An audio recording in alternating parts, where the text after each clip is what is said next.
Мен сіздің диагноздарыңызды қайталаймын. Мен жалпақ тілмен түсіндіруге әрекет жасаймын. Бірінші диагнозыңыз бұл бас қан тамырларда қан айналу циркуляцияларының бұзылуы жазылған. Миға оттегінің толық жетіспеушіліктері жазылған. Қан тамырларының кейбір қан тамырлардың тарылуы жазылған. Дисциркуляторный энцефалопатия. Одан бөлек синдром Паркинсон. Сізде начинающий жеңіл түрде дірілдер бар.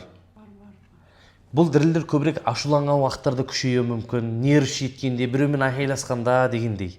Әркімде әртүрлі. Ол басқа диагноздарыңыз. Бірақ сіз бізге основном келген диагнозыңыз общий ревматоидный артрит, буындардың қақсап сырқырап ауырсынуымен келгенсіз. Ал баяғы жоғарыда айтылғандар, олар келесі шағымдарыңыз. Сізде негізі общий айтқанда бір емес, бірнеше диагноздар бар. Бірақ солардың ішінде основном сізді жайыңызға батып жатқан бұл общий суставный ревматоидный артрит. Біз сізбен клиникада солар бойынша күрестік. Бірақ жеткіліксіз болған үшін мен сізге арнайы кешендеген үйге тағайындап қойдым. Бір айлық курс лечение тағайындалды. Аптектен қандай свечалар қолдану керек, қандай таблеткалар, қандай компресстер жасау керек. Табиғи шөп дәрі-дәрмектерден қандай дәрі-дәрмектер қолдануыңыз керек. Мен бір айлық курс лечениені жеке телефон номерімен бірге жазып қойдым.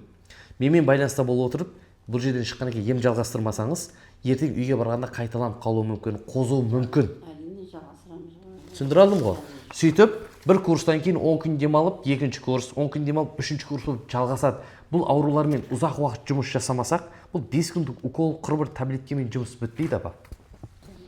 Бірақ сол аралықта қолдан келгенше мен баяғы бас мәселелері, синдром Паркинсондарыңызға да хуже болып кетпеу үшін поддерживающий түрінде емдер жазып қойдым.